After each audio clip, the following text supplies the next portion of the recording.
All this things आपको करनी चाहिए। Then after that project planning में प्रॉब्लम स्टेटमेंट को हम डिटेल में अंडरस्टैंड करेंगे टू पर्सपेक्टिव से, business perspective and technical perspective, जिससे आपको कुछ अगर कुछ अजम्पशंस होते हैं या फिर आपने कुछ रॉन्ग चीजें अज्यूम कर ली थी तो वो सारी चीजें क्लियर हो जाएगी। ठीक है, तो फर्स्ट ऑलवेज आपको प्रॉब्लम स्टेटमेंट को प्रॉपर्ली अंडरस्टैंड कर लेना है, ये इंपॉर्टेंट पार्ट रहेगा। देन उसके बाद डेटा गैदरिंग, तो डेटा आपको मल्टीपल वेज में मिल सकता है, राइट। जनरली डेटाबेस से मिलता है, then third party sources, web scraping वगैरह वगैरह, ये सारी चीजें थी। तो आपका ये जो प्रोजेक्ट है, सबसे पहले इसका प्रॉब्लम स्टेटमेंट कोई एक्सप्लेन करना चाहेगा? क्या प्रॉब्लम स्टेटमेंट है, कौन सी प्रॉब्लम आप सॉल्व कर रहे हैं?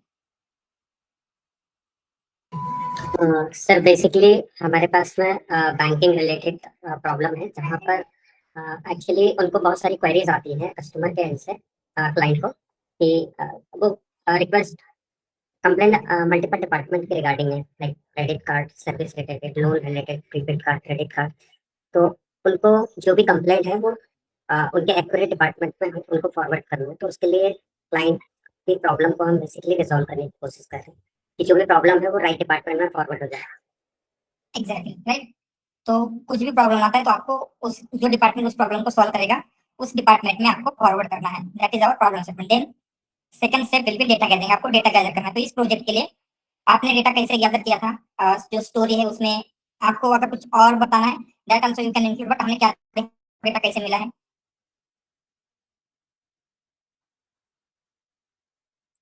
यस। क्लाइंट का जो प्रीवियस डेटा है, बेसिकली जो पास्ट 1 और 2 ईयर्स की जो भी डेटा है वो बेसिकली उन्होंने डेटाबेस का एक्सेस दिया हुआ है, जहाँ पर से हमने उसको डाउनलोड करके वहां से यूज किया। राइट, सो डेटा से डेटाबेस से डेटा हम डाउनलोड नहीं करते जनरली, एक्सट्रैक्ट बोल सकते हैं, मतलब खींच बोलेंगे हम, ठीक है। खींच किया हमने एंड वो खींच करके सीएसवी में स्टोर किया एंड देन उस सीएसवी का हम यूज कर रहे थे। सिंपल क्या हुआ था, जो हिस्टोरिकल डेटा है क्लाइंट का उन्होंने उनके डेटाबेस में स्टोर किया था एंड आपकी टीम को उस डेटा का एक्सेस दिया गया है। देन मतलब आपने खुद से, अगर आपको डेटाबेस का नॉलेज है या फिर आपके मैनेजर्स ने उस डेटा को एक्सेस किया, उस डेटा को फीच किया एंड देन उसको सीएसवी में कन्वर्ट करके बाद में जो भी आगे की प्रोसेस है आपने उसी डेटा के सीएसवी फाइल के ऊपर की थी। ठीक है, एंड बाकी की जो भी स्टेप्स होते हैं, pre processing, text representation, model selection, evaluation, ये सब कुछ अभी हमें देखना बाकी है। तो ठीक है, हमने प्रॉब्लम को अंडरस्टैंड किया दोनों पर्सपेक्टिव से, राइट, बिजनेस पर्सपेक्टिव से एंड टेक्निकल पर्सपेक्टिव से। टेक्निकल पर्सपेक्टिव से हमें पता चला कि यहाँ पे टेक्स्ट डेटा है तो एनएलपी का प्रॉब्लम होगा, मतलब एनएलपी के थ्रू इसको सॉल्व करना पड़ेगा। देन हमने ये भी देखा कि क्लासिफिकेशन का प्रॉब्लम है, उसमें भी मल्टी क्लास क्लासिफिकेशन का प्रॉब्लम है, राइट। तो ये बाकी की जो भी चीजें होती है, आपको जो कंप्लीट पाइपलाइन बिल्ड करनी है, ये कुछ इस तरीके से है। यूजर से मतलब मॉडल बिल्ड होने के बाद तो हम क्या कर रहे हैं, अभी हमारा मेन फोकस यहाँ पे है, ये वाला जो मॉडल है उस मॉडल को बिल्ड करना है। ठीक है, ये मॉडल क्या कर रहा है, जो भी यूजर की कंप्लेंट आएगी वो हम मॉडल को देंगे, देन मॉडल उससे डिपार्टमेंट प्रेडिक्ट करेगा एंड जो भी मॉडल डिपार्टमेंट प्रेडिक्ट कर रहा है उस डिपार्टमेंट में इस कंप्लेंट को आपको फॉरवर्ड कर देना है, जो भी यूजर की कंप्लेंट थी। ठीक है, तो अभी हमारा मेन फोकस कहाँ पे, यहाँ पे मॉडल बिल्ड कर रहे हैं। ठीक है, देन उसके बाद बाकी की जो पाइपलाइन है वो भी हम बिल्ड करेंगे। तो यहाँ पे हमने क्या किया था, डेटा गैदरिंग, जो सीएसवी हमने डेटाबेस से फेच करके ली थी, इट इज स्टोर्ड हियर, मतलब जो आपका एक्स्ट्रा नोट्स में डेटा सेट फोल्डर है उसमें ये फाइल थी, तो हमने उस फाइल का यूज किया। ठीक है, देन ईडीए किया हमने, ईडीए में अराउंड उसमें डीएफ ऑफ शेप देखा तो अराउंड 23 लाख रोज है एंड टोटल 18 कॉलम्स है। ठीक है, देन डीएफ ऑफ हेड देखा हमने, मतलब जो भी डेटा फ्रेम है वो कैसे दिखता है, राइट। सो इससे जो डेटा दिख रहा है कैसे दिखता है उससे हमने कुछ ऑब्जर्वेशन बिल्ड किया। सबसे पहले क्या होता है, आपके पास टोटल 18 कॉलम्स है, राइट, बहुत सारे कॉलम्स है, बट उसमें से ओनली 2 इंपॉर्टेंट है। कौन से? एक प्रोडक्ट, प्रोडक्ट में क्या है, हम उसे डिपार्टमेंट कंसिडर कर रहे हैं, दिस इज योर डिपार्टमेंट, जिस डिपार्टमेंट को आपको कंप्लेंट फॉरवर्ड करनी है। एंड एक कंज्यूमर कंप्लेंट नैरेटिव, इसमें क्या है, जो कंज्यूमर की कंप्लेंट का टेक्स्ट। ठीक है, तो हमने इस ऑब्जर्वेशन के बेसिस के ऊपर एक्शन लिया, जो भी बाकी के अननेसेसरी कॉलम्स है उन सारे कॉलम्स को ड्रॉप कर देंगे। ठीक है, तो यहाँ पे हमने क्या किया, उन सारे कॉलम्स को ड्रॉप कर दिया। देन अभी आपके पास 23 lakh rows and only 2 columns बचे हैं। देन हमने देखा कि बहुत सारे नल वैल्यू दिख रही थी, तो नल वैल्यू चेक करने के बाद आपको पता चला अराउंड 65% जो कंज्यूमर कंप्लेंट नैरेटिव है वहां पे नल वैल्यूज है, मतलब कुछ भी डेटा प्रेजेंट नहीं है। ठीक है, तो हमने ऑब्जर्वेशन बिल्ड किया, out of 23 lakh around 15 lakh null values है, मतलब अराउंड हम बोल सकते हैं कि 65% डेटा नल है। ठीक है, तो इसमें मल्टीपल सॉल्यूशंस अवेलेबल थे, जैसे नल वैल्यूज को ड्रॉप करना, डेटा ऑगमेंटेशन, या फिर एलएलएम का यूज करना डेटा जनरेशन के लिए, ये सारे स्टेप्स हम कर सकते हैं। But out of all this method हमने कौन सी मेथड चूज की and why that method only, ये भी। एंड ऑलवेज जब आप चैलेंजेस या फिर कुछ भी एक्सप्लेन कर रहे हो तो जस्टिफिकेशन देना ही है, आप सिर्फ नहीं बोलेंगे कि हमने ये मेथड चूज किया। इवन जब हम रैग वगैरह का प्रोजेक्ट देखेंगे, राइट, चंकिंग की मेथड आपने कौन सी की एंड वही क्यों की, इसका ऑलवेज आपको प्रिपेयर रहना है। एंड इस टाइप के क्वेश्चन 100% आपके प्रोजेक्ट के ऊपर आएंगे, ठीक है। तो यहाँ पे ये जो प्रॉब्लम है 65% नल वैल्यूज, तो आपने कौन सा सोल्यूशन अडॉप्ट किया एंड वही क्यों किया, उसके पीछे की रीजनिंग क्या थी?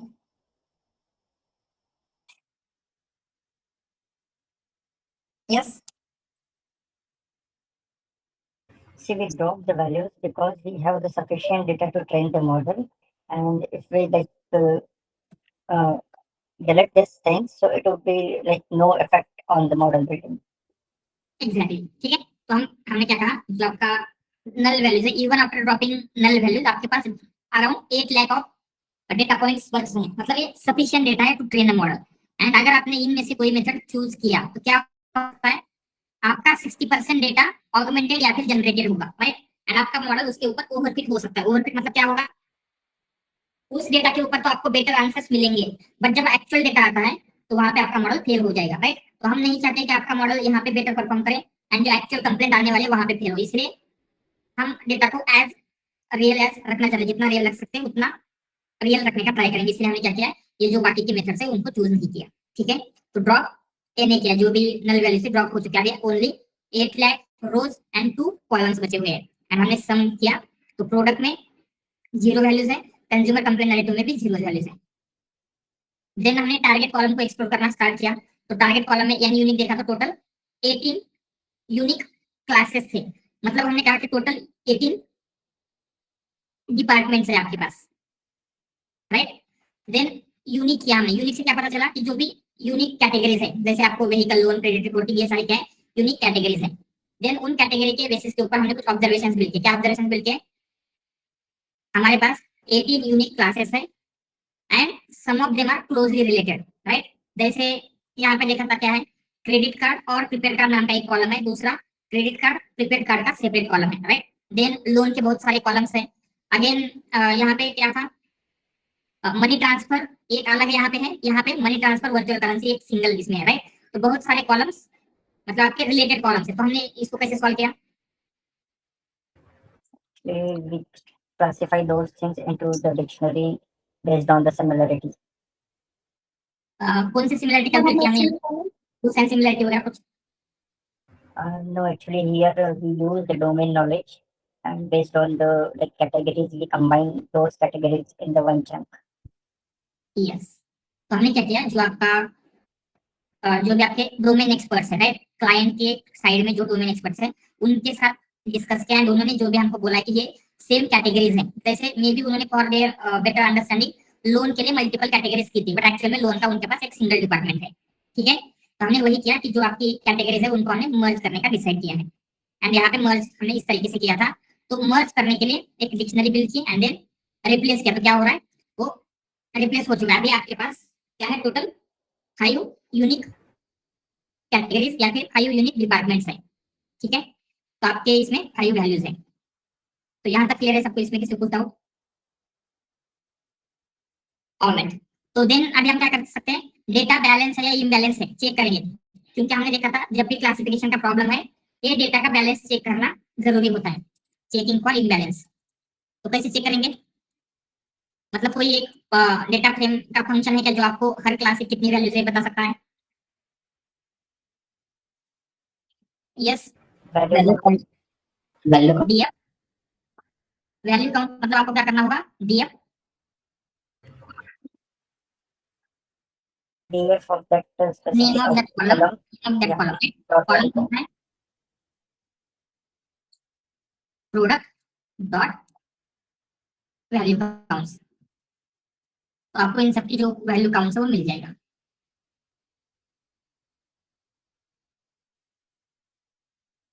ऑलराइट, तो आपको क्या है, क्रेडिट रिपोर्ट नाम का जो क्लास है उसमें अराउंड 3,48,000 सैंपल्स है, ऑर्डर्स में 1,94,000 है, लोन में 1,50,000 है, कार्ड के लिए 81,000 है, सर्विस के लिए 35,000 है। लुक मतलब इस डेटा को देख के क्या लग रहा है आपको, That's the imbalance thing. Data imbalance है, राइट। एंड अगर आपको परसेंटेज में देखना है कि किस क्लास की कितना परसेंट है, कैसे कर सकते हैं, उसके लिए भी कुछ है क्या?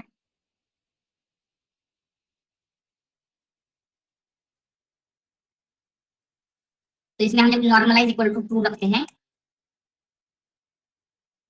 तो क्या करेगा कि परसेंटेज में देता है। जैसे क्या हुआ है, क्रेडिट रिपोर्ट जो है उसका वैल्यू 43% है, अदर्स की 24% है, लोन का 18% है, कार्ड का 10% है, सर्विस का ओनली 4% है। तो हम ऐसे बोल देख रहे हैं कि ऑलमोस्ट 50% डेटा सिर्फ एक क्लास का है एंड बाकी 4 का बाकी का बचा हुआ। एंड सर्विस में देखेंगे तो सिर्फ 4% डेटा है, तो आपका डेटा हेवीली इम्बैलेंस है, ऐसे बोल सकते हैं। तो ऑब्जर्वेशन हमने क्या बिल किया इससे,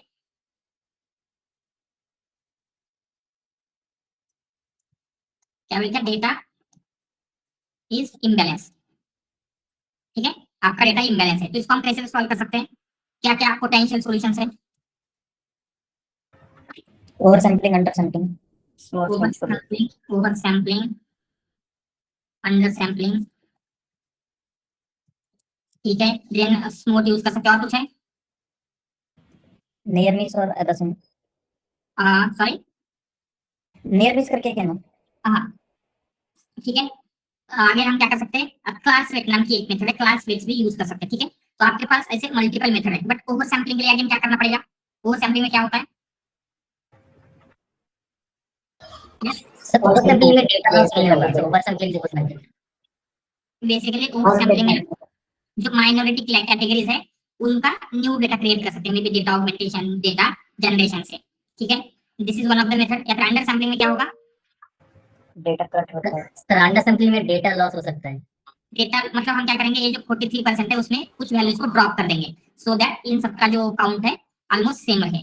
ठीक है, स्मूथ में भी क्या हो रहा है कि न्यू वैल्यूज हम क्रिएट कर रहे हैं, बट क्लासमेट में क्या होता है, विदाउट ड्रॉपिंग एनी वैल्यूज और विदाउट एडिंग एनी वैल्यूज हम क्या करेंगे, क्लासमेट यूज कर सकते हैं। ऐसे नहीं कि आपको कोई एक ही मेथड यूज करनी है, हम क्लासमेट को ओवर सैम्पलिंग अंडर सैम्पलिंग के साथ कंबाइन में यूज कर सकते हैं। ठीक है, बट अभी के लिए हम क्या करेंगे, इस यूज केस के लिए वी विल यूज क्लासमेट, मतलब स्टार्टिंग है। व्हाई, क्योंकि ओवर सैम्पलिंग के लिए आपको डेटा जनरेट करना पड़ रहा है, जनरेशन हमने ऊपर ही रिजेक्ट किया था क्योंकि हम डेटा को रियल रखना चाहते हैं। अंडर सैम्पलिंग में डेटा लॉस होगा, हमने ऑलरेडी 65% डेटा रिमूव किया है, राइट।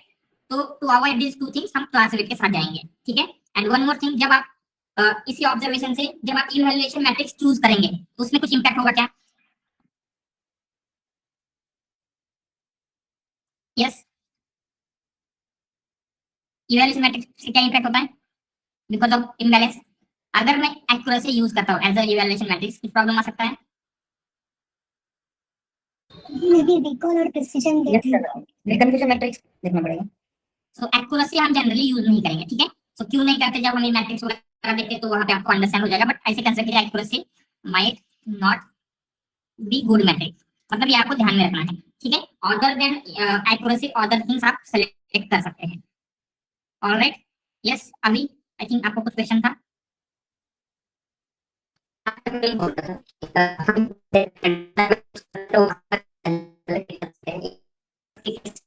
ये उतना नहीं करता हूँ। आपका वॉइस ब्रेक हो रहा है, बहुत ज्यादा ब्रेक हो रहा है, कुछ समझ में नहीं आ रहा। अपना ऑडिबल, यस, हेलो। हाँ यस बोलिए। सर मैं, यस सर, जैसे ट्रेडिशनल एमएल हम पढ़ते थे मशीन लर्निंग, वहां पर बैलेंस डेटा होना बहुत ज्यादा रिक्वायरमेंट रहता है, पर न्यूरल नेटवर्क के केस में मतलब अगर इम्बैलेंस डेटा भी है तो उतना इफेक्ट तो नहीं पड़ता होगा। नो नो, पड़ता है। इम्बैलेंस अगर डेटा होता है तो इम्पैक्ट पड़ता है, बहुत ज्यादा इम्पैक्ट पड़ सकता है। एंड यहाँ पे हमारा डेटा जस्ट स्लाइटली इम्बैलेंस नहीं, हेवीली इम्बैलेंस, राइट। एक सिंगल कैटेगरी में 43%, अराउंड 50% वैल्यू एक सिंगल कैटेगरी की है, बाकी के 4 में कुछ 50% आ रही है, तो ये डेटा में उसका इम्पैक्ट पड़ेगा। इवन हम न्यूरल नेटवर्क आरएनएन वगैरह यूज करेंगे फिर भी इम्पैक्ट पड़ेगा। ओके, ओके या ठीक है, तो ये सब कुछ हमने देखा। देन बाकी सब कुछ अभी आपको क्या करना है, जो भी मेन चीजें, जब आपको क्लास वेट्स बिल्ड करना है, हम आगे जाके क्लास वेट्स बिल्ड करेंगे। एंड क्लास वेट्स क्या होता है, जब मॉडल आपको ट्रेन करना है, एक्चुअल में जब हम मॉडल फिट करते हैं, राइट, मॉडल फिट कब करेंगे, पहले एक मॉडल का आर्किटेक्चर बिल्ड करते हैं, उसमें rows not rows sorry layers, neuron सब कुछ ऐड करेंगे, मॉडल को कंपाइल करेंगे एंड आफ्टर दैट मॉडल को फिट करते हैं, राइट। तो मॉडल को फिट करते टाइम ये क्लास वेट्स यूज होता है, तो जब हम मॉडल को फिट करेंगे तो we will use class weights to solve this imbalance issue.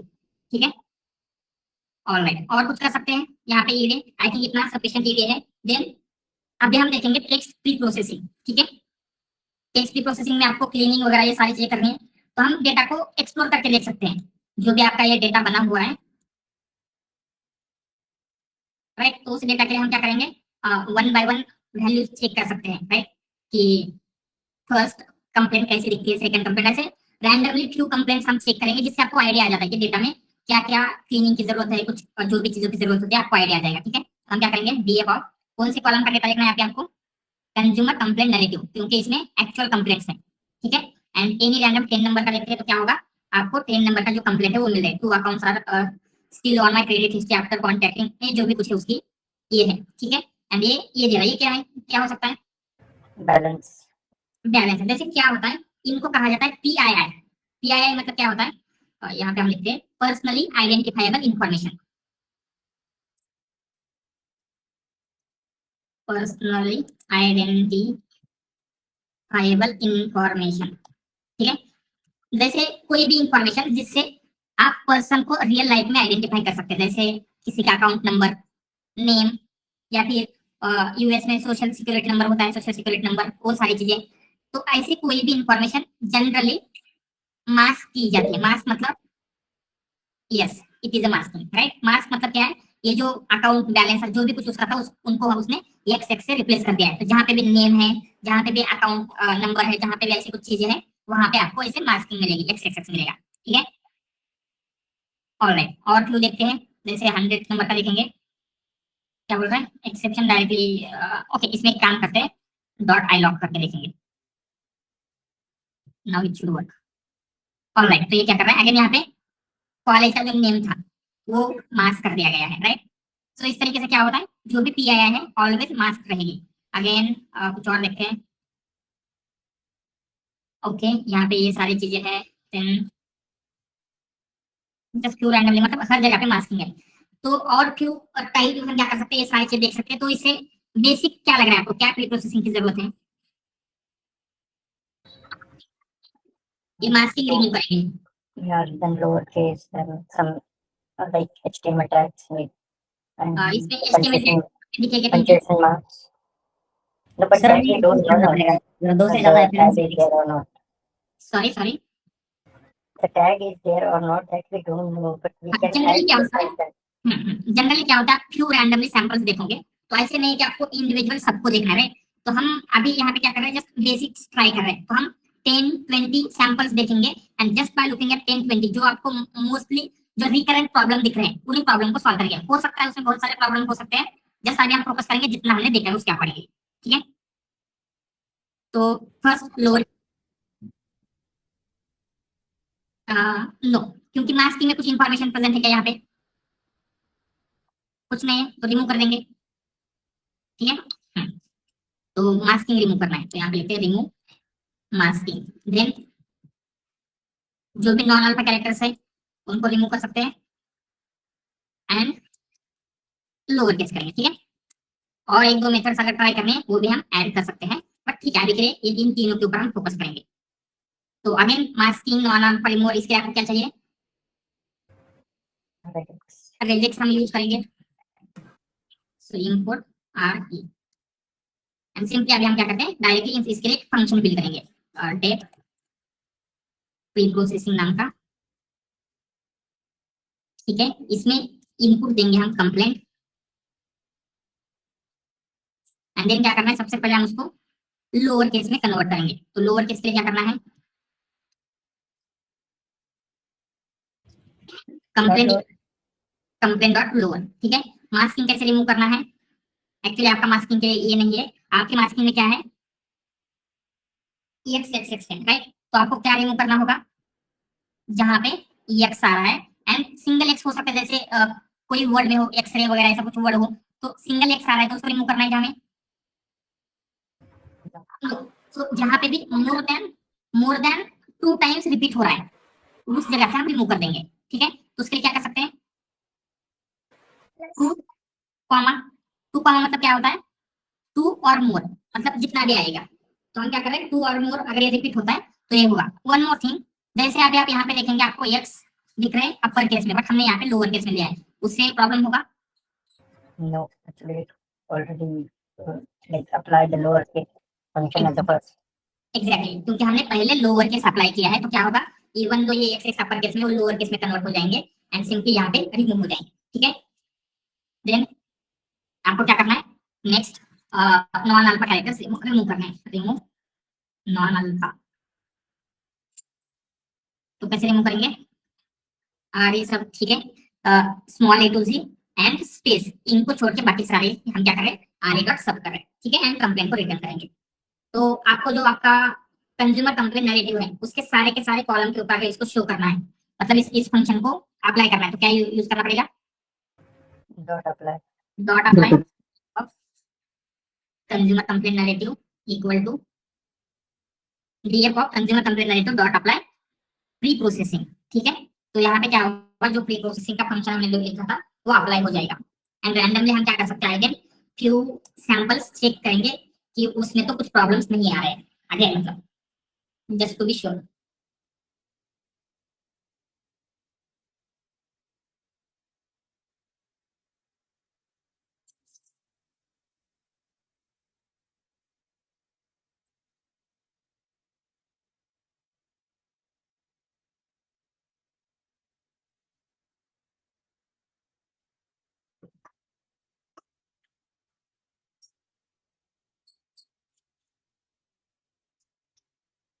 ठीक है, सो ऑलमोस्ट जो भी चीजें थी, मास्किंग बाकी सब कुछ रिमूव हो चुका है। देन चेक करते हैं, सर वो आई कांट की जगह वो कैन नॉट, मतलब वो हट गया है। कहाँ पे क्या हुआ था, तो कांट कांट में यस कैन नॉट में वो था ना, वो भी हट गया है। Right right. तो ये रिमूव मतलब ये भी हो चुका है, रिमूव हो चुका है, तो इसको भी आप हैंडल कर सकते हैं। उसके लिए कॉन्ट्रैक्शन मैपिंग एक होता है, कॉन्ट्रैक्शन मैपिंग मतलब वो क्या करेगा, जहां पे भी कान है उसे कैन नॉट में कन्वर्ट करता है, ठीक है। कॉन्ट्रैक्शन मैपिंग वो आप एक बार चेक कर सकते हैं, बट उससे उतनी ज्यादा एक्यूरेसी इंपैक्ट नहीं होती, ठीक है, इसलिए हम उसको यूज नहीं करेंगे। But if you want to check contraction something होता है, कॉन्ट्रैक्शन मैपिंग, ठीक है, एक लाइब्रेरी है कॉन्ट्रैक्शंस नाम की, उस लाइब्रेरी में हम इसको कर सकते हैं, जहां पे भी आपको कांट दिख रहा है वो उस कांट को रिमूव करेगा, कैन नॉट करेगा, ठीक है। बट इसके लिए थोड़ा सा टाइम लगता है, टाइम ज्यादा लगेगा, एंड उससे सिग्निफिकेंटली एक्यूरेसी इंप्रूव नहीं होती, इसलिए हमने नहीं किया। बट अगर आपको ट्राई करके देखना है, you can try this also, ठीक है। ऑलराइट, तो और कुछ जैसे रैंडमली थ्रू लेके देखते हैं, ठीक है। यहाँ पे मोर देन टू स्पेसेस दिख रहे हैं, तो हम क्या करेंगे, जहाँ पे भी मोर देन टू स्पेसेस है, क्योंकि इसका कुछ मीनिंग नहीं है, तो इनको भी हम रिमूव कर सकते हैं, ठीक है। तो हम क्या करेंगे, अभी ऐसे ही रखेंगे, सो नेक्स्ट इटरेशन के लिए इसको ऐड करते हैं, remove more than single space, right, क्योंकि सिंगल स्पेस में ही सारी इंफॉर्मेशन आनी चाहिए, और कुछ हो सकता है। ओके, यहाँ से रिमूव हो रहा है, ठीक है, बाकी ऑलमोस्ट सब कुछ ठीक है। बट ये एक चीज हम क्या करेंगे, ध्यान में रखेंगे, जब आप नेक्स्ट इटरेशन करेंगे, जैसे क्या होता है, कभी भी आपको फर्स्ट टाइम पे परफेक्ट मॉडल नहीं मिलता, राइट, हम ऑलवेज एक्सपेरिमेंटेशन करते हैं, आपके मल्टीपल इटरेशन होंगे एंड तब आपका फाइनल मॉडल डिसाइड होगा, ठीक है। तो ये हो गया, अभी क्या करना बाकी है, क्या कर सकते हैं इसके ऊपर, आफ्टर दिस टोकनाइजेशन करेंगे, Tokenization. ठीक है, टोकनाइजेशन करते हैं।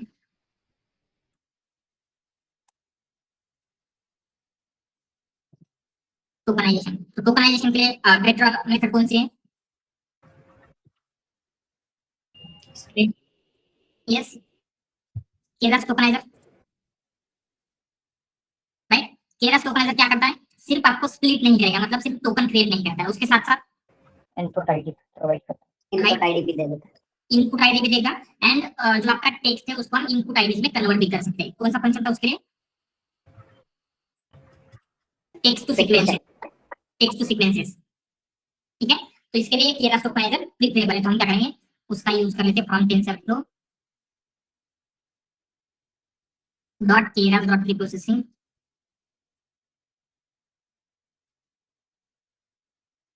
Pre processing dot text tokenizer हमने इंपोर्ट कर लिया, एंड देन हम क्या करते हैं, टोकनाइजर बिल्ड करेंगे, राइट, पहले तो यहाँ पे टोकनाइजर बिल्ड कर लेते हैं, टोकनाइजर एंड टोकनाइजर डॉट क्या है मेथड, हिट ऑन टेक्स्ट, सिर्फ हिट ऑन टेक्स्ट से क्या होता है, जो आपका डेटा है उसके ऊपर टोकनाइजेशन अप्लाई होगा, एंड उसमें से यूनिक आईडी निकाल के वोकैबुलरी बिल्ड होगी।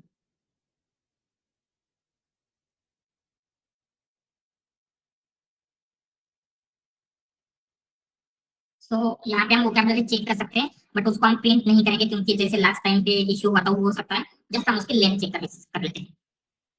टोकनाइजर डॉट वर्ड इंडेक्स, इससे क्या पता चलेगा? टोकनाइजर डॉट वर्ड इंडेक्स से आपकी सारी जो वोकैबुलरी है वो प्रिंट हो जाती है, बट सिर्फ हम उसका लेंथ चेक कर रहे हैं यहाँ पे।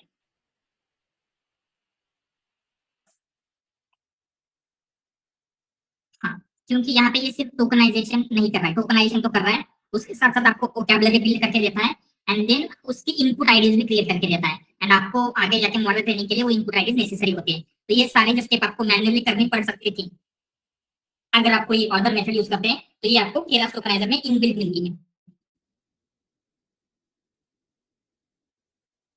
ऑलराइट, क्योंकि डेटा लार्ज है इसलिए थोड़ा सा टाइम लेगा ये, पर ठीक है।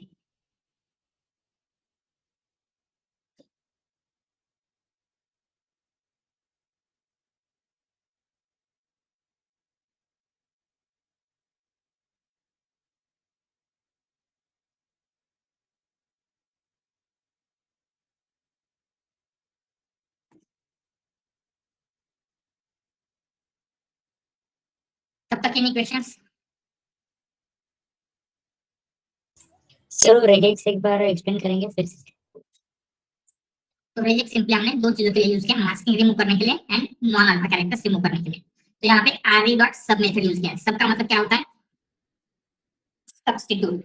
तो हम सब्स्टिट्यूट। यस, हम क्या करेंगे, ये वाला पैटर्न फाइंड आउट कर रहे हैं एंड इस पैटर्न को हम सब्स्टिट्यूट कर रहे हैं विद दिस, मतलब ये क्या है, एम्प्टी स्ट्रिंग। तो बेसिकली वो क्या हो रहा है, सिंपली रिमूव हो जाएगा क्योंकि एम्प्टी स्ट्रिंग कुछ नहीं होता। तो ये पैटर्न क्या है, स्क्वायर ब्रैकेट में मतलब होता है वो एग्जैक्ट जो स्क्वायर ब्रैकेट में हमने कैरेक्टर दिया है उस एग्जैक्ट कैरेक्टर को फाइंड आउट करेगा। तो एग्जैक्ट कैरेक्टर आप क्या लिख रहे हैं?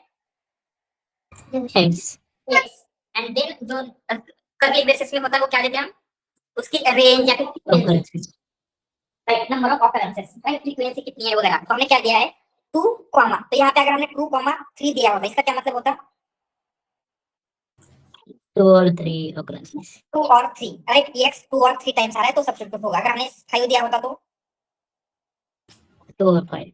2 3 4 5 कितने टाइम्स आ रहा है, मतलब रेंज में होता है, मिनिमम एंड मैक्सिमम होता है। तो जब हम कुछ भी रेंज नहीं देते तो कितना भी हो सकता है, मोर देन 2 अगर कहीं पे भी आ रहा है तो उसको रिमूव कर रहा है।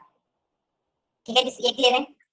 Yes yes. अगेन यहाँ पे हमने स्क्वायर ब्रैकेट यूज किया। स्क्वायर ब्रैकेट में हमने क्या दिया है, ए टू जेड, मतलब ये रेंज है ए से जेड तक, एंड ये क्या है, बैक स्लैश एस का मतलब क्या होता है, स्पेसेस, क्योंकि हमें स्पेसेस रिमूव नहीं करनी है। तो जहां पे भी ए टू जेड एंड स्पेसेस के अलावा, या इसका मतलब क्या होता है, निगेशन। तो अदर देन दिस अगर कुछ भी मिलता है तो उसको हम रिप्लेस करेंगे विद एम्प्टी स्ट्रिंग। सर नीचे वाला अकेला भी हम लगाएंगे तो ऊपर वाला ऑटोमेटिकली एग्जीक्यूट हो जाएगा ना, ऊपर वाले की जरूरत ही नहीं पड़ेगी। क्योंकि यहाँ पे ए टू जेड में एक्स भी आता है। Yes sir. हम other than A to Z remove कर रहे हैं तो एक्स रिमूव होगा क्या, ए टू जेड में एक्स भी होगा तो एक्स वहां पे रहेगा। ए टू जेड तक जितने भी कैरेक्टर्स है वो सारे रह जाएंगे, तो एक्स भी उसमें रह जाएगा, वो रिमूव नहीं होगा। ठीक है, ऑलराइट सर। ठीक है, तो हमने यहाँ पे टोकनाइजेशन बिल्ड किया, लेंथ ऑफ वोकैबुलरी देखते तो अराउंड 2,15,000 यूनिक टोकन्स अवेलेबल है, एंड ये टोकन्स बहुत ज्यादा है, राइट। अगर इतनी वोकैबुलरी के साथ हम ट्रेन करेंगे तो आपका कंप्यूटेशनल कॉस्ट भी बहुत ज्यादा लग जाएगा, एंड उससे मॉडल की एक्यूरेसी भी ड्रॉप होने के चांसेस होते हैं। एंड तो ये इतने ज्यादा यूनिक वर्ड, इवन आपको लगता होगा इंग्लिश लैंग्वेज में ये सारी है, इंग्लिश में जनरली इतने ज्यादा वर्ड हो सकते हैं क्या? No, right. जनरली 10,000 20,000 वर्ड से भी ऑलमोस्ट कंप्लीट इंग्लिश आ जाएगी, तो इतने ज्यादा क्यों आ रहे हैं? तो क्या होता है, ये जो कंप्लेंट्स आई है कहाँ से आई है, मतलब हमारा जो डेटा है कहाँ से मिला है आपको कंप्लेंट्स का? यूजर से, जो भी यूजर है और उस बैंक के कस्टमर वगैरह है उन्होंने सेंड किया है। एंड उन्होंने कैसे सेंड किया होगा, खुद से टाइप करके। तो जब ह्यूमन टाइप करते हैं तो स्पेलिंग मिस्टेक होने के बहुत ज्यादा चांसेस होते हैं।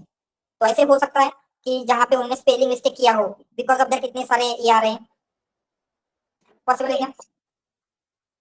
तो हम क्या कर सकते हैं, या तो स्पेलिंग करेक्शन कर सकते हैं, that is also possible, but उसमें टाइम एंड कॉस्टिंग भी लगेगा। तो हम सिंपली क्या करेंगे, जो जस्ट हम टॉप के सम वर्ड्स ले सकते हैं, जैसे 50,000 या फिर 30,000, ऐसे कुछ वर्ड्स लेंगे टॉप के उतने ही, एंड उससे कम फ्रीक्वेंसी, राइट। मतलब ये जो आपको वोकैबुलरी में आएगा, वोकैबुलरी में टॉप पे कौन से वर्ड्स होते हैं, बस 1 एबी का किससे मिलेगी,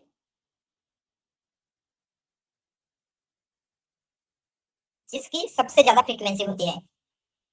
टू इनपुट आईडी किससे मिलती है? जिसकी सेकंड नंबर पे फ्रीक्वेंसी होती है, मतलब वो सेकंड मोस्ट टाइम आ रहा है। थर्ड किसकी होगी? तो फ्रीक्वेंसी की बेसिस के ऊपर क्या होगा, ये आपको इस तरीके से ऑर्डर में मिलेगा। तो हम क्या कर सकते हैं, बेस्ड ऑन इनपुट आईडी जो टॉप के 50,000 वर्ड्स है, 60,000 जितने भी आपको सेलेक्ट करने हैं उतने लेंगे। तो ये जो स्पेलिंग मिस्टेक या फिर ऐसे जो वर्ड्स है जो ओनली फ्यू कंप्लेंट्स में है वो रिमूव हो जाएंगे। उससे आपका कंप्यूटेशनल कॉस्ट भी बचेगा, टाइम भी सेव होगा एंड मॉडल की एक्यूरेसी भी बढ़ने के चांसेस है। ये समझ में आ रहा है? Yes Abhishek. Sir, here we can say that the input ID is nothing but the count of that specific word, how many times it comes no into that. No, ऐसे नहीं होता, काउंट नहीं होता है।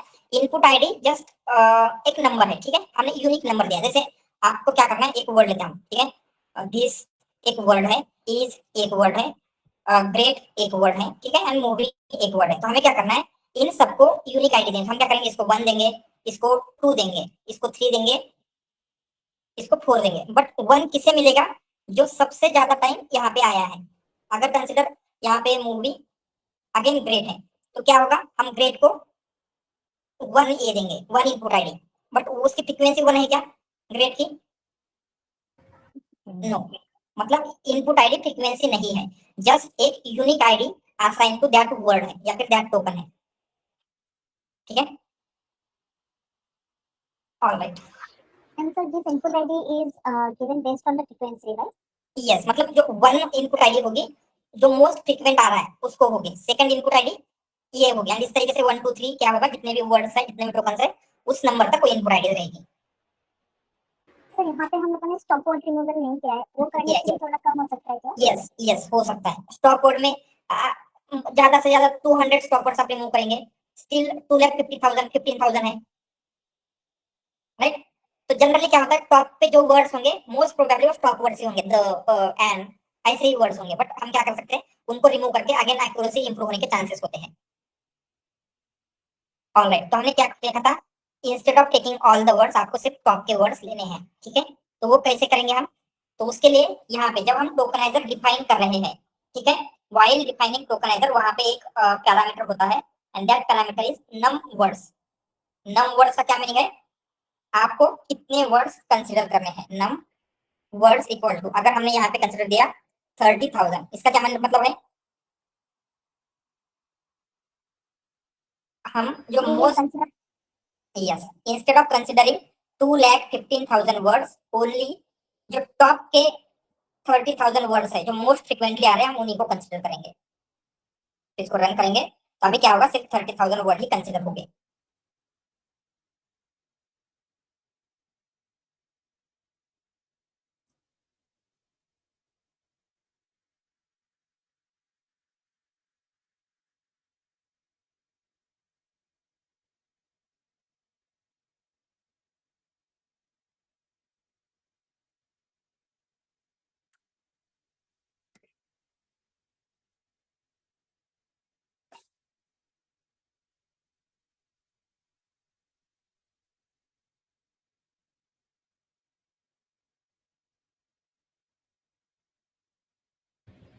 सर हम यहाँ पे जो ज्यादा रिपीटेटिंग वर्ड्स थे वो ले रहे, करेक्ट, मतलब Right. स्टार्टिंग 30,000 ले रहे हैं। राइट, तो एंड इस टाइप के जो टॉप वर्ड्स है वो तो सबसे पहले आएंगे, तो हम उन्हें आएंगे। कंसीडर करेंगे। तो यस, तो हम जनरली क्या करेंगे, ये अगर मतलब 30,000 है तो हो सकता है टॉप के 100 वर्ड्स स्टॉप वर्ड होंगे, बट 29,900 वर्ड्स इंपॉर्टेंट रहेंगे। या फिर अगर उनको रिमूव करना है तो पहले स्टॉप वर्ड रिमूव करके ये प्रोसेस कर सकते हैं। ओके,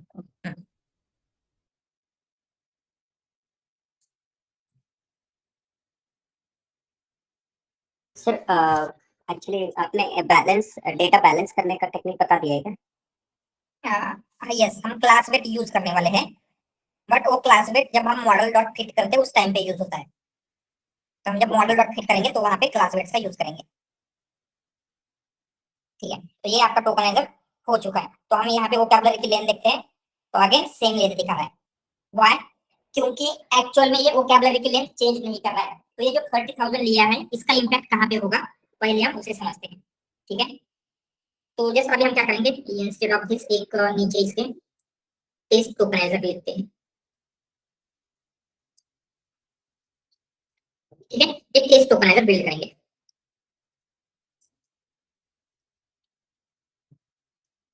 कैसे, जो आपका टोकनाइजर इक्वल टू टोकनाइजर हमने बिल्ड किया, देन उसमें एक कॉर्पस भी लेते हैं, उसमें हम एक सिंगल सेंटेंस ही लेंगे, क्या ले सकते हैं, क्रेडिट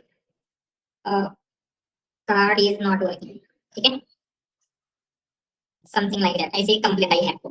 एंड हम क्या करेंगे, इस टोकनाइजर को करेंगे, तो कैसे होगा, टोकनाइजर इस tokenizer sorry dot fit on text, and उसमें हम क्या करेंगे, आपका कॉर्पस का डेटा पास करेंगे, ठीक है।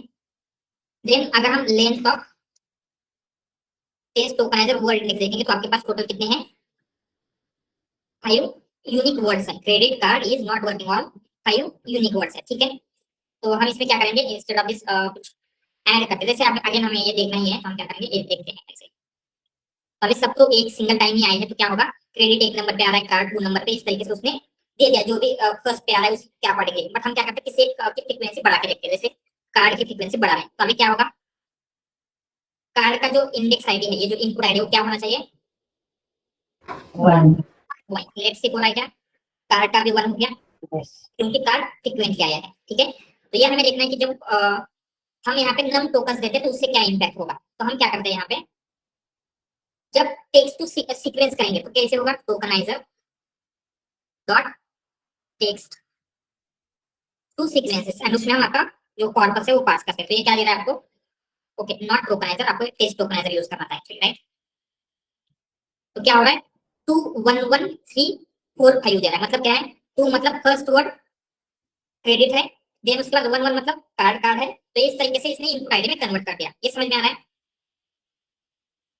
बट अभी देखेंगे कि जब हम यहाँ पे नम वर्ड्स देते हैं, टोटल आपके पास कितने वर्ड्स हैं, 5, तो हम यहाँ पे नम वर्ड्स ओनली 3 लेते हैं, नम वर्ड्स इक्वल टू 3, तो लेट्स से, तो इसके लेंथ में चेंज हो रहा है, 5 ही दिखाएगा, 5 ही दिखाएगा, बट चेंज कब होता है, यहाँ पे जब हम टेक्स्ट ऑन सीक्वेंसेस करेंगे, तो अभी 2 1 1 ही आया है, तो 3 को कंसिडर करके 3 से आगे जितनी भी इनपुट आईडी है वो कंसिडर नहीं हुई है, उनका कुछ दिख रहा है क्या यहाँ पे, इवन तो ये वर्ड्स है, नो, तो क्या हो रहा है, जो लेस फ्रीक्वेंट वर्ड है उनको हम कंसिडर ही नहीं कर रहे, समझ में आ रहा है। तो जैसे हमने यहाँ पे 30,000 किया, तो यहाँ पे इवन आपके टोकनाइजर मतलब जो वो क्या कहते हैं उसके लिए चेंज नहीं हो रहे, बट इम्पैक्ट कहाँ पे होगा, जब हम उसको टेक्स्ट टू सीक्वेंसेस करेंगे, ठीक है, समझ में आ रहा है 30,000 से क्या हो रहा है,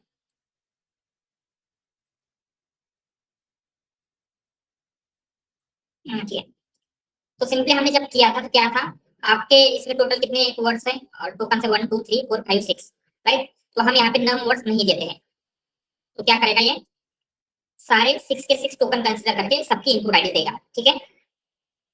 बट हमने यहाँ पे नम वर्ड्स इक्वल टू 4 ले लेते हैं, तो क्या होगा, 4 से आगे जो भी वर्ड्स है, 4 एंड 5 नॉट एंड वर्किंग, ये कंसीडर नहीं करेगा, ओनली 1 2 एंड 3 की ही इनपुट आईडी में उसको कन्वर्ट करेगा। सो लेट्स सी, तो अभी यहाँ पे 2 1 1 3 ही दिखा रहा है, जो 4 एंड 5 था वो नहीं दिखा रहा है, व्हाई, क्योंकि उनको हमने ऐसे बोला है कि आपको सिर्फ क्या करना है, जो मोस्ट फ्रीक्वेंट 4 वर्ड्स है वही कंसीडर करना है, तो वो यहाँ क्या कर रहा है, इसकी इनपुट आईडी क्या आ गया, तो उसको कंसीडर नहीं कर रहा है, ठीक है। तो यहाँ पे भी क्या होगा, जब हम टेक्स्ट टू सीक्वेंसेस करेंगे, जो लेस फ्रीक्वेंट वर्ड है वो इनपुट आईडी में कन्वर्ट ही नहीं होंगे, एंड हम मॉडल को ट्रेन करने के लिए इनपुट आईडी ही दे रहे हैं, तो क्या होगा, वो वर्ड्स कंसीडर नहीं होते हैं, ठीक है, ऑलराइट। तो नेक्स्ट अभी आपका टोकनाइजेशन मतलब क्या क्या हो गया, लेट्स चेक। हमने प्रोजेक्ट प्लानिंग की, मतलब अंडरस्टैंडिंग हुआ, data gathering completed, ED and text processing भी हो गया, अभी आपको क्या करना है, टेक्स्ट रिप्रेजेंटेशन। अगेन हम यहाँ पे क्या करेंगे, एम्बेडिंग लेयर यूज करेंगे, बट मैं अगेन आपको आगे जाके दिखाऊंगा कि एम्बेडिंग लेयर के साथ वर्ड टू कैसे यूज करना है, तो ये भी क्या हो जाएगा, जब हम मॉडल बिल्ड करेंगे उसमें ही हो जाएगा। तो आपका मेन स्टेप अभी क्या है, model selection and model training, but हम मॉडल को इस डेटा के ऊपर डायरेक्टली ट्रेन नहीं कर सकते, तो उसके लिए आपको क्या करना पड़ेगा, मॉडल ट्रेन करने के लिए डेटा को प्रिपेयर करना पड़ेगा, राइट, मतलब एक्स एंड वाई को सेपरेट आउट करना है, राइट, देन एक्स को इनपुट आईडी में कन्वर्ट करना है, वाई को जो प्रोडक्ट है उनको हम क्या कर सकते हैं, 1 नॉट एनकोडिंग जो भी आपको करना है नंबर में कन्वर्ट करना होगा, देन ट्रेन के स्प्लिट करेंगे, एंड देन आपका डेटा ट्रेनिंग के लिए रेडी हो जाएगा। तो अभी आपको क्या करना है, preparing data for training, right, हमने ऐसे ही किया था लास्ट टाइम भी, ट्रेनिंग से पहले आपको डेटा प्रिपेयर करना पड़ता है उस स्पेसिफिक फॉर्मेट में। Sir are we skipping text normalisation on purpose?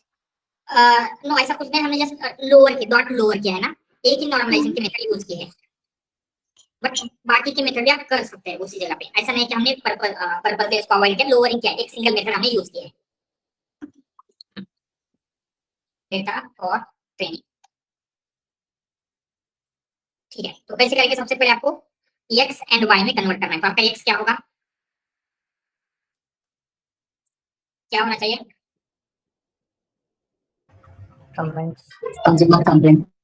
Consumer complaint. And हम सिर्फ टेक्स्ट को डायरेक्टली पास करते हैं क्या? तो उसको कैसे पास करेंगे? Input ID. इनपुट आईडी में। तो हम क्या कर सकते हैं, ये जो आपका टोकनाइजर का यूज करते हैं उसको इनपुट आईडी में कन्वर्ट करेंगे।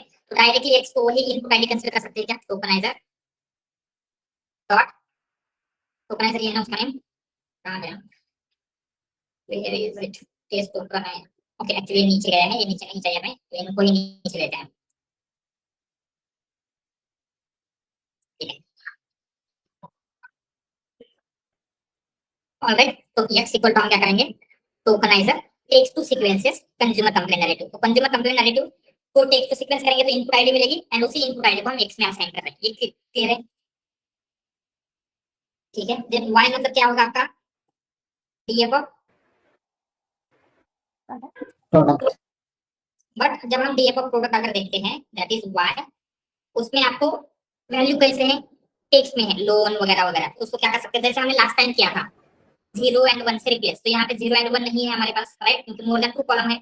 अगर हमने 1 2 3 4 ऐसे दिया तो क्या हो सकता है, वो ऑर्डर कंसीडर करेगा। 4 मतलब बेटर है, 3 मतलब थोड़ा सा कम है, ऐसा कुछ कंसीडर कर सकता है। बट यहाँ पे लोन कॉलम बेटर, क्रेडिट का कॉलम उसका लेस, ऐसा कुछ है क्या? नो। नो। तो हम क्या करेंगे, 1 हॉट एनकोडिंग करेंगे इस आपका जो भी आपका ये टारगेट कॉलम है उसके ऊपर। तो 1 हॉट एनकोडिंग कैसे कर सकते हैं, पांडास में क्या फंक्शन है उसके लिए, df dot get dummies. Get dummies. तो गेट डमीज हम यूज करेंगे। जस्ट आपका ये इनपुट आईडी में कन्वर्ट करने से थोड़ा सा टाइम लेगा क्योंकि डेटा बहुत ज्यादा है।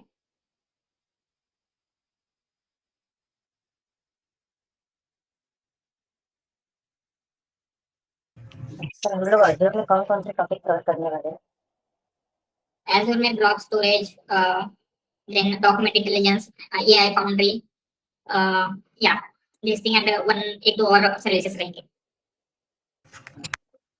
ठीक है, तो यहाँ पे वाई में क्या है, एक्चुअली वाई डिफाइन नहीं हुआ है। तो आपका वाई में इस तरीके से टेक्स्ट है, तो ये हम नहीं चाहते, तो इसलिए हम क्या करेंगे, वाई को डमीज में कन्वर्ट कर सकते हैं, मतलब 1 हॉट एनकोडिंग में आपको कन्वर्ट करना है। तो कैसे करेंगे उसके लिए, pd डॉट गेट डमीज, ठीक है, and then df of product. तो इससे क्या होगा, तो उसके यहाँ 1 हॉट एनकोडिंग में, बट ये तो ट्रू फॉल्स दिखा रहा है। हम नहीं चाहते कि ट्रू फॉल्स आए, हम क्या चाहते हैं, जहाँ पे ट्रू है वहां पे 1 आ जाए, एंड जहाँ पे फॉल्स है वहां पे 0 आ जाए। तो उसके लिए हम यहाँ पे क्या करेंगे, डॉट एज टाइप होता है, बट हम पहले इसको जैसे एक्स का टाइप क्या होगा, लिस्ट, एक्चुअली एरे है, तो हम इसको भी एरे में चाहते, तो हम ये आपको डेटा फ्रेम दे रहा है, राइट। तो हम डेटा फ्रेम नहीं चाहते हैं अभी एक्स एंड वाई को, तो पहले डॉट वैल्यूज करेंगे। डॉट वैल्यूज मतलब क्या होगा, अभी ये एरे में कन्वर्ट हो जाएगा इसे, एंड आपको अभी ट्रू को 1 एंड फॉल्स को 0 करना है, तो उसका डेटा टाइप चेंज करना होगा। डेटा टाइप कैसे चेंज कर सकते हैं, एज टाइप ऐसा कुछ फंक्शन है, मेथड है, एंड कौन से टाइप में आपको इंटीजर में करना है। तो अभी क्या हो जाएगा, जहाँ पे ये था, ठीक है। तो उससे पहले आपको एक और चीज लेनी चाहिए थी, पहले हम इसको रिमूव करते हैं, ये ऑर्डर कार्ड, क्योंकि ये ऑर्डर इंपॉर्टेंट है, राइट। यहीं पे लिख के रखते हैं उसको, ठीक है, and then dot values dot क्या करना था, S type.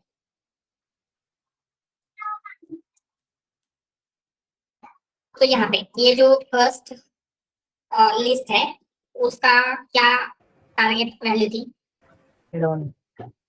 Loan, Y loan, क्योंकि कार्ड के लिए 0, क्रेडिट रिपोर्ट के लिए 0 एंड लोन के लिए 1 है, इसलिए हमने इस ऑर्डर को प्रिजर्व किया क्योंकि उससे हमें अंडरस्टैंडिंग हो सके। ठीक है, तो अभी आपका डेटा एक्स एंड वाई में रेडी है, बट बिफोर स्प्लिटिंग हमें एक और चीज करनी पड़ेगी। ये जो एक्स है उसकी लेंथ डिफरेंट होगी, हर कंज्यूमर की कंप्लेंट सेम लेंथ की नहीं होगी, तो क्या करना पड़ेगा स्प्लिटिंग से पहले, पैडिंग करना पड़ेगा, पैडिंग कर लेते हैं। तो पैडिंग में डेटा लॉस होने से अवॉइड करने के लिए हम क्या कर सकते हैं? default max length. यस, हम क्या करेंगे? From TensorFlow dot keras dot preprocessing dot sequence, pad sequence लेना है and then X padded equal to pad sequences इन मैक्स लेंथ को रिमूव भी कर देंगे। तो क्या होगा? तो ये प्री को पैडिंग होगी, पोस्ट पैडिंग होगी, Pre. ठीक है। तो ये पैडिंग भी हो गई, मतलब जो भी मैक्सिमम लेंथ है उसके अकॉर्डिंग ये पैडिंग हो जाएगा। तो हमने पैडिंग भी कर लिया है, ठीक है। नेक्स्ट अभी आपको क्या करना है? ट्रेन टेस्ट स्प्लिट करना है। जस्ट इसका हम क्या कर लेते हैं? क्या हुआ? Session crashed. क्यों क्रैश हुआ? ओके, क्योंकि हमने सारे रैम यूज कर लिए थे, तो जस्ट उसको पहले हम क्या कर लेते हैं?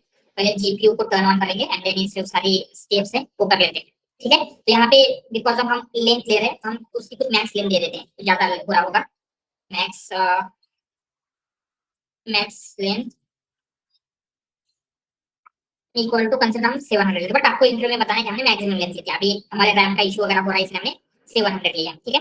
एंड जस्ट मैं इसका जीपीयू भी कन्वर्ट कर लेता हूँ, जिससे क्या होगा आगे जाके ट्रेनिंग में भी आपको इजी हो जाएगा,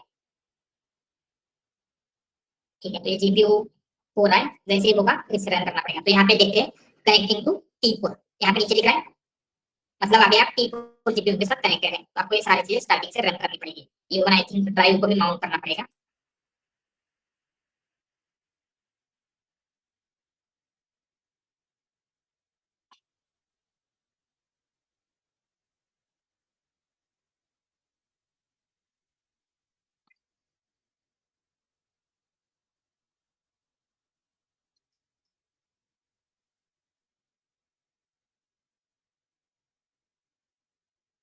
ठीक है, कनेक्ट होने में थोड़ा सा टाइम लेगा बट कनेक्ट हो जाएगा।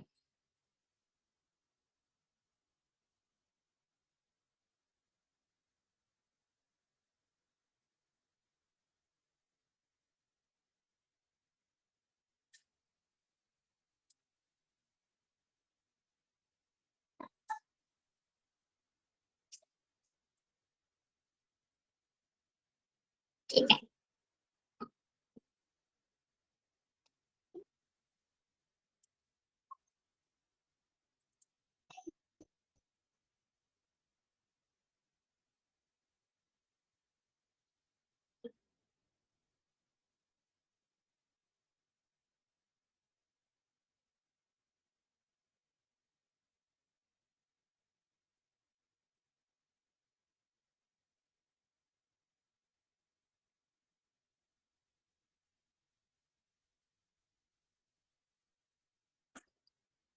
ठीक है। डी अब आपके ये सारी चीजें रन कर लेते हैं।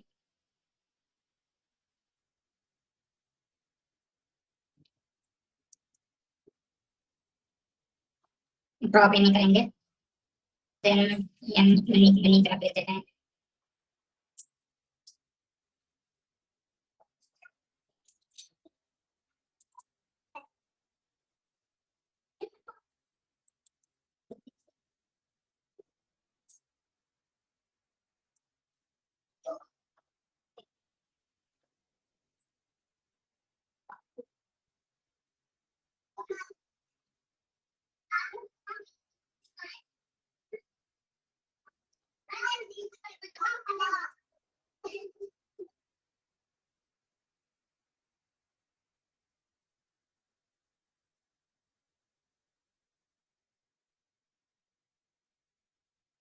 ठीक है, ये पैडिंग हो जाने के बाद नेक्स्ट स्टेप क्या करनी पड़ेगी आपको? डेटा को ट्रेन एंड टेस्ट में स्प्लिट करना है, ठीक है। तो हमने अभी तक देखा था ट्रेन एंड टेस्ट में जब हम स्प्लिट कर रहे थे तो कैसे कर रहे थे? डेटा कितना कितना परसेंट तक कर रहे थे? 80-20.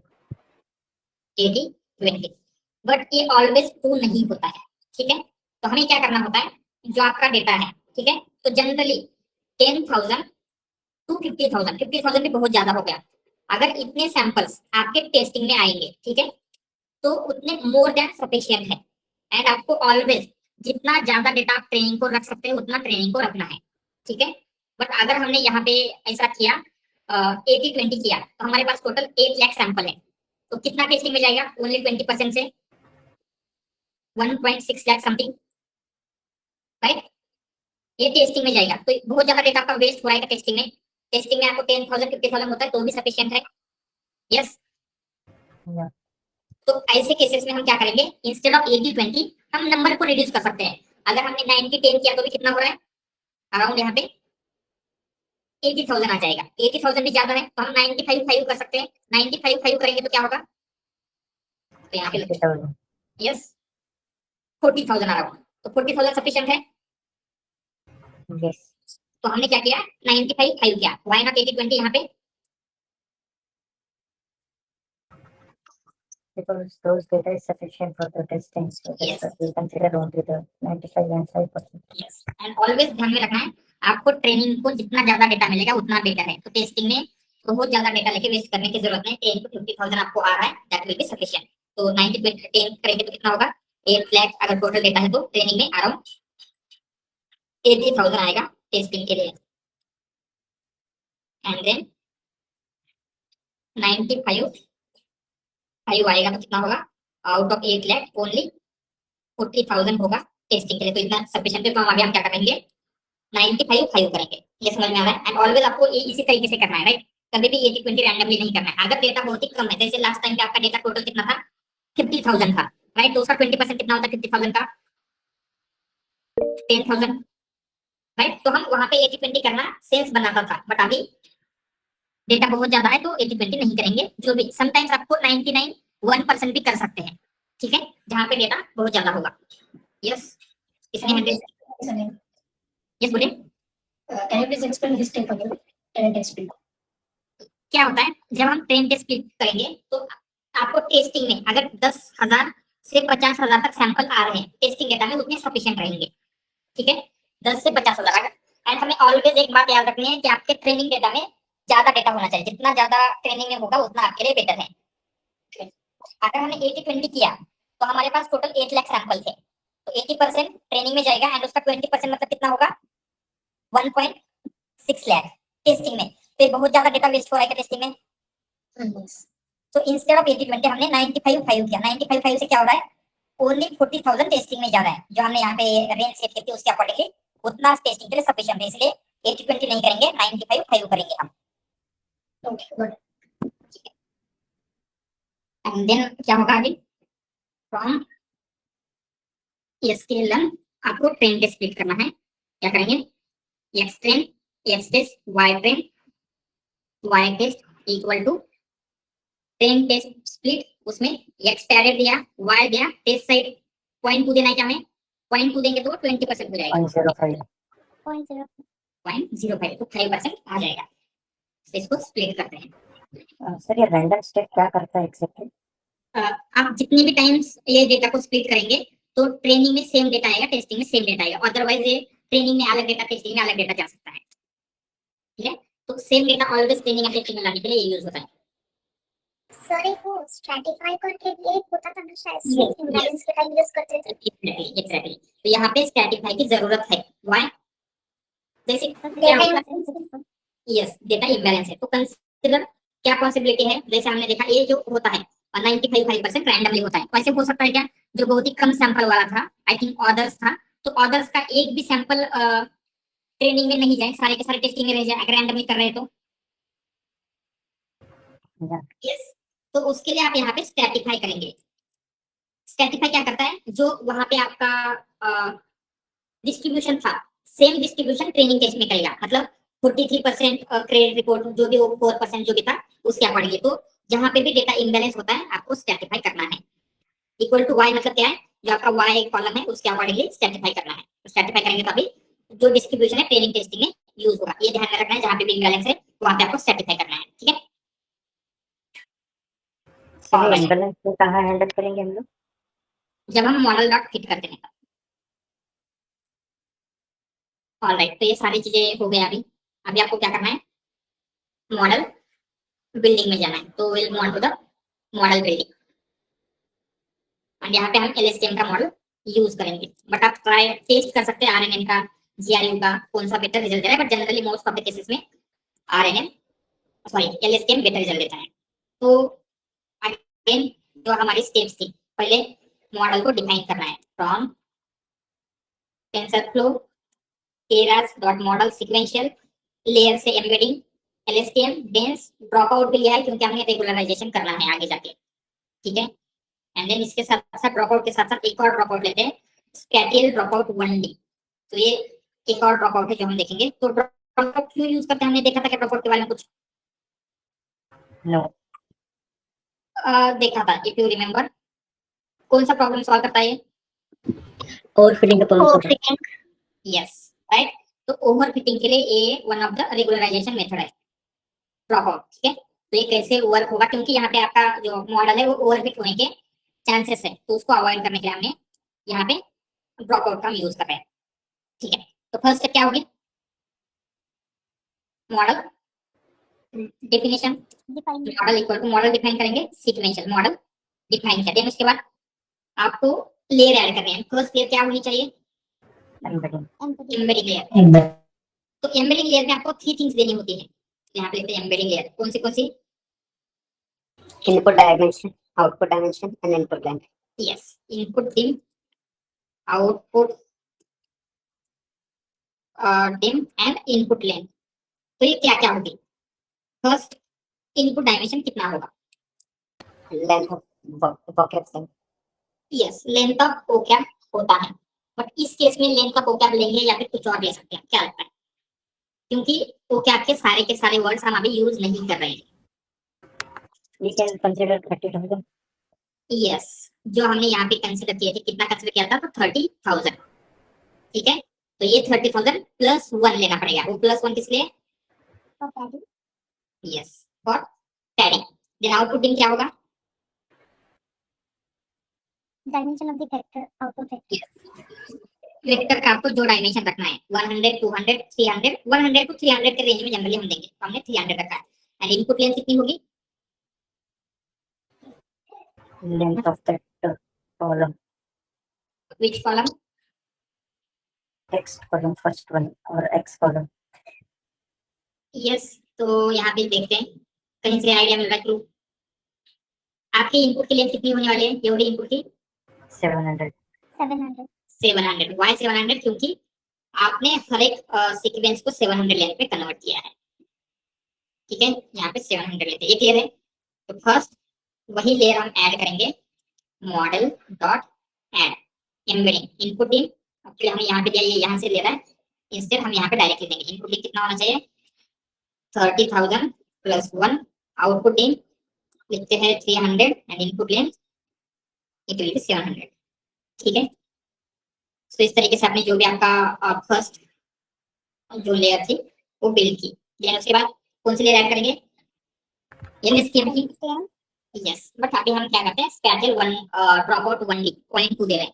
It is for regularisation. ये क्या है हम थोड़ा सा आगे डिस्कस करेंगे, बट अभी के लिए ऐसे कंसीडर कीजिए, हमने ये स्पैटियल ड्रॉप आउट 1D के लिए ऐड किया, यहाँ पे 0.2 कुछ दिया है, ओके। देन एलएसटीएम के लिए हम ऐड करेंगे मॉडल डॉट ऐड एलएसटीएम, ठीक है। यहाँ पे रिटर्न सीक्वेंस दे सकते हैं, बट यहाँ पे भी हम फ्यू थिंग देंगे। ये 128 क्या है, number of neuron.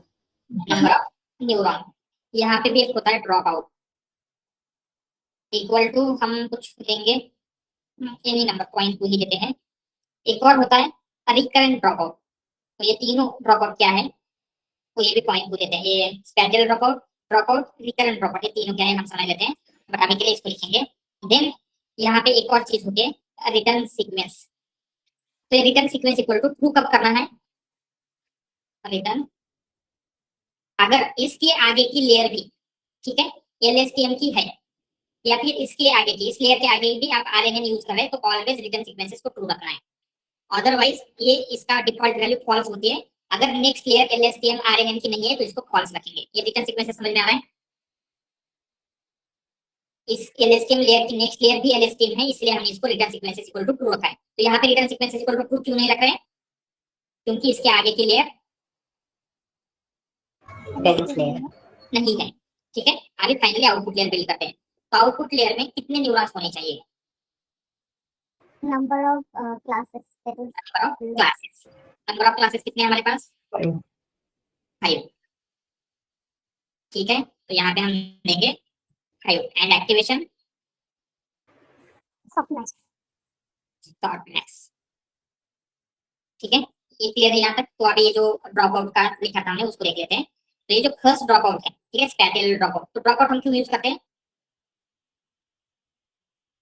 To avoid overfitting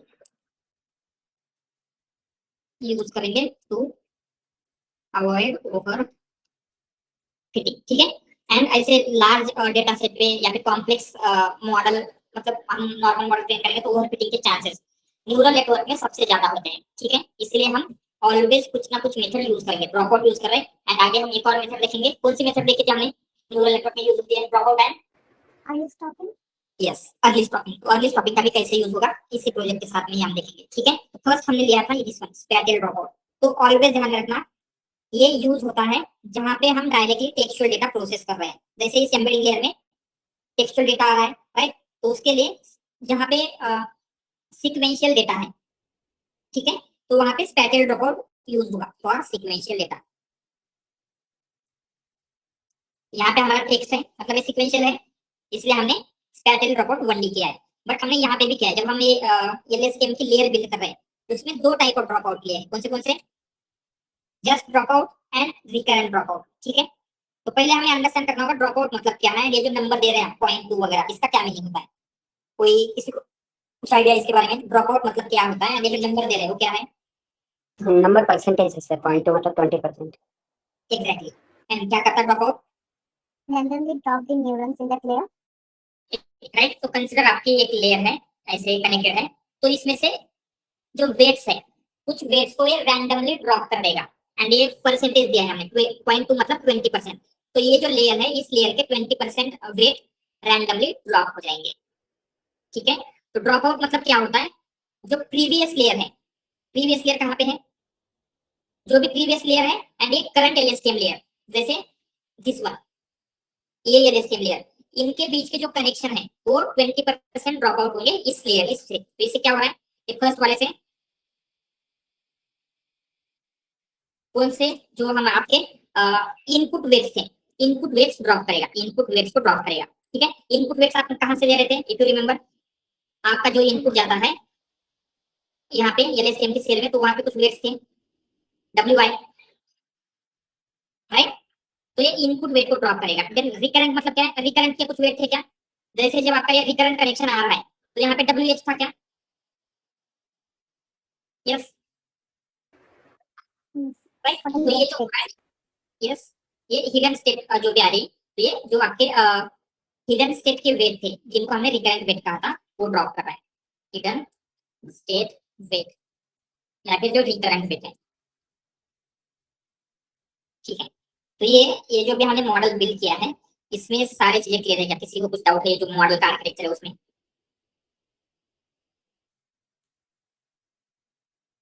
क्या हो रहा है? LSTM return sequence equal to true, okay, return RETURN होना चाहिए, ठीक है। देन नेक्स्ट स्टेप क्या होगी? मॉडल बिल्ड हो चुका है, मॉडल क्या करना है? Model dot compile. तो कंपाइल करने के लिए आपको दो चीजें चाहिए, दो नहीं तीन चीजें, दो तीन चीजें और एक ऑप्टिमाइजर। कौन सा यूज करेंगे? एडम, ठीक है। एंड देन आपका लॉस फंक्शन, लॉस फंक्शन कौन सा यूज करेंगे? Now categorical cross entropy use करेंगे। Why? Multi-class multi class classification है। एंड ये मैट्रिक्स मतलब आपको कुछ ट्रैक करना है तो हम एक्यूरेसी ट्रैक कर रहे हैं, बाकी की भी कुछ चीजें वो ट्रैक कर सकते हैं, ठीक है। यस आशीष? सर आउटपुट लेयर में एक्टिवेशन ये सिग्नल यूज होता है। सिग्मॉइड कहाँ पे यूज होता है? जहाँ पे Binary class. बाइनरी क्लासिफिकेशन को, एंड यहाँ पे मल्टी क्लास क्लासिफिकेशन है। तो मल्टी क्लास क्लासिफिकेशन के लिए शॉर्ट मैक्स लगेगा। अगर बाइनरी क्लासिफिकेशन होता मतलब दो क्लासेस होते तो शॉर्ट मैक्स होता, ठीक है। बट ये LSTM है तो इसमें तो ये LSTM की वजह से नहीं होता है कि आपका प्रॉब्लम स्टेटमेंट क्या है। जैसे रिग्रेशन होगा तो क्या है आउटपुट लेयर में activation for regression problem? Linear. Regression के लिए लीनियर होगा, जहाँ पे बाइनरी क्लासिफिकेशन है वहां पे Sigmoid. सिग्मॉइड होगा, जहाँ पे मल्टी क्लास है शॉर्ट मैक्स। ऑलवेज आप LSTM यूज करो, ANN यूज करो, RNN यूज करो, एनीथिंग, आपका प्रॉब्लम स्टेटमेंट क्या है उसके अकॉर्डिंगली एक्टिवेशन डिटरमाइन होता है। Okay sir. तो आगे नेक्स्ट क्या होते हैं, model model dot fit. But हमने अभी तक जो आपका इम्बैलेंस है उसको हैंडल नहीं किया है, तो पहले आपको इम्बैलेंस को हैंडल करना पड़ेगा, देन मॉडल को फिट करना पड़ेगा। तो ये जो प्रोसेस है इम्बैलेंस हैंडलिंग के लिए, जो क्लास वेट्स यूज करना है, मॉडल को फिट करना है, एंड देन उसका इवैल्यूएशन वगैरह जो भी स्टेप्स है, ये ऑल द स्टेप्स हम टुमारो देखेंगे, ठीक है। बट अभी तक जो भी देखा है, तो यहाँ पे जस्ट क्लास वेट्स हम हेडिंग लेके रखते हैं। जो भी हमने अभी तक देखा है उसमें किसी को कुछ डाउट? सर ये ड्रॉप आउट में हमने जो इनसाइड का एलएसटीएम करे वो तो क्लियर है, जो एडिशनल लेयर ऐड करके ड्रॉप आउट करे वो समझ नहीं आ रहा है। इस कैटेगरी ड्रॉप आउट। हाँ। तो क्या होता है, जहाँ पे भी इनपुट में सीक्वेंशियल डेटा है, तो इनपुट लेयर के बाद हम इस पैटर्न ड्रॉप आउट यूज करते हैं, ठीक है। तो इनपुट लेयर ये आपकी एम्बेडिंग लेयर होगी, तो उसके बाद हमने ये तो यहाँ पे वो कौन से सीक्वेंशियल, वाले कौन से Yes. न्यूरॉन को ड्रॉप करेगा ये समझ में आया। तो क्या होगा, जो एम्बेडिंग लेयर मतलब इनपुट लेयर से जो एलएसटीएम को कनेक्ट कर रहे हैं, एम्बेडिंग से इनपुट लेयर को जो कनेक्ट कर रहे हैं वो वाले को। ऑलराइट, ठीक है। सर यहाँ पे ट्रेनेबल पैरामीटर्स को कैसे कैलकुलेट किया जाएगा? Sorry, trainable parameters. Trainable parameters, yes. तो इसके लिए क्या होता है, जैसे आपके जो ये है, जैसे हमने एएनएन के लिए किया था, उससे थोड़ा सा डिफरेंट होता है एलएसटीएम का। व्हाई? क्योंकि एलएसटीएम में वेट कैसे होंगे, एक तो आपका इनपुट वेट होते हैं, रिकरेंट वेट होते हैं, एंड वहां पे हमने देखा था कि उसमें 4 न्यूरॉन्स थे, 4 न्यूरल नेटवर्क थे, राइट। इनपुट लेयर के लिए, आउटपुट लेयर के लिए, तो उसके लिए 4 से मल्टीप्लाई करना पड़ेगा। इफ यू वांट दैट कि कैलकुलेट कैसे करना है एलएसटीएम का, वो भी हम क्या है टुमारो देख लेते हैं, ठीक है। बट या ये जो बाकी की चीजें ये सब कुछ क्लियर है, all this things. Okay then, तो टुमारो